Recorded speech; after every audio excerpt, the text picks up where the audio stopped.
Hi everyone, today I'm going to talk about digital strategy, visual content, which includes images, graphic videos, and all the things visual created for the websites and social medias. The reference is a video of Dustin Start, and here is a link. As social networks evolved, pictures gradually replaced tedious words and became the main medium for communication. When we browse any social software in modern society, such as Facebook, Instagram, and WeChat, you will find that the first thing that attracts users are always images. Obviously, having a good vision is half of the battle because visual symbols attract public attention and generate memories. According to a study, people are more easily to be attracted by visual symbols such as photos and videos. The results shows that 90% of the information transmitted by the brain were images, and half of the brain functions were used to process the images. 65% of people are visual learners. The brain processes images more directly while compared to processing the words and interpretive audios. Therefore, information pictures can be more easily to be understood and remembered by the audience, which enable them to have an intuitive psychological and emotional resonance. Most people are visual animals, and the first impression can affect more than 70% of their final decision-making behaviors. So, the most important point of the visual content is that how to attractive and impress your users at the first glance.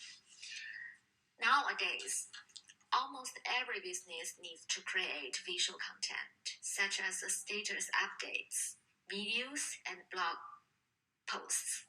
All this content are created by individuals, including all the brands.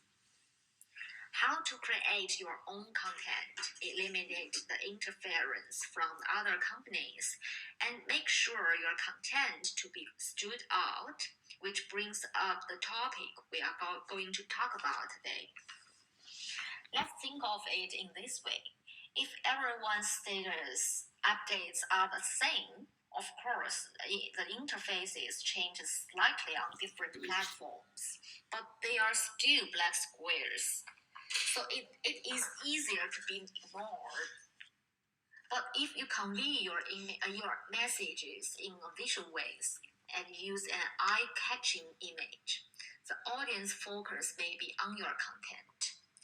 Today, I'd like to share with you that the basic principles of creating amazing visual content, which are roughly divided into three main points: balance, framing, and contrast.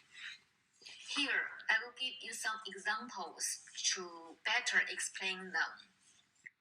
First of all, I will talk about the balance.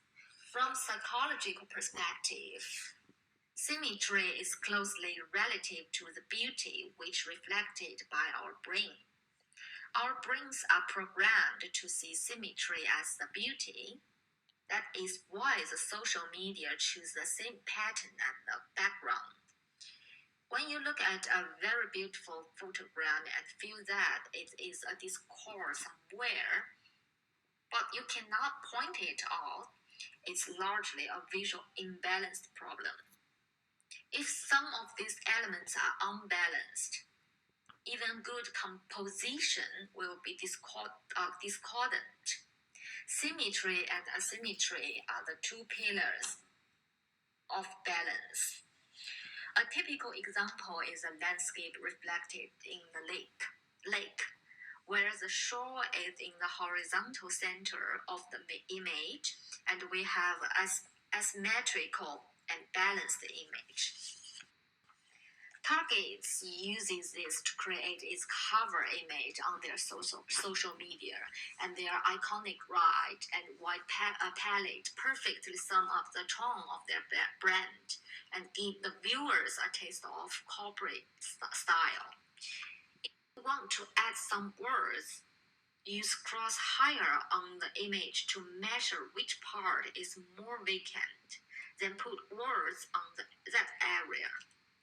What is asymmetric? Let's take Nike, for example.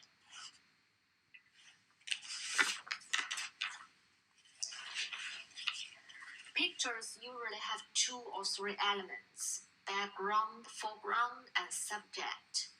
In this picture, the character on the right-hand side of the picture, so the text should be balanced on the left side. In this way, even asymmetry can be just as beautiful as symmetry. The balance provides visual stabilities. Secondly, I want to talk about framing. Have you found that many things around you are framed? We don't have to worry about framing being strained.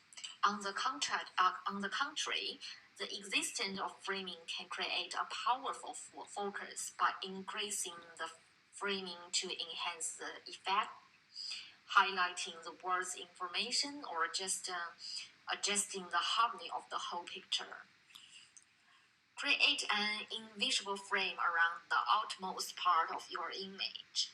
Because the words is close, it can attract the audience attention. Framing your content gives you the sufficient visual breathing room for viewers. The general rule of the framing that should be follow 10% of the overall width.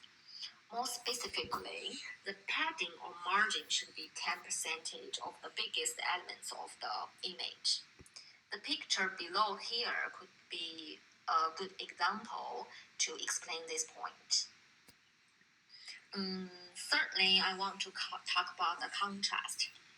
It means the degree of visible differentiation between different elements. The closer the elements are in their color or brightness, the lower in the contrast. And the lower in the contrast, the harder they can be distinguished. Here are 2 pictures uploaded by typo on Facebook, and you can see if you turn the contrast down, the image would look like the left picture. And obviously, you can see that the right side one is obviously compared to the left ones. If the color of the content is closer to the background color, it just becomes difficult to be recognized, and especially in the fast-paced social media, where information is easily to be ignored. Here, let's take the advertisement of Benz as an example. The word's information in the upper left corner of this picture is not very clear. You can hardly see them even.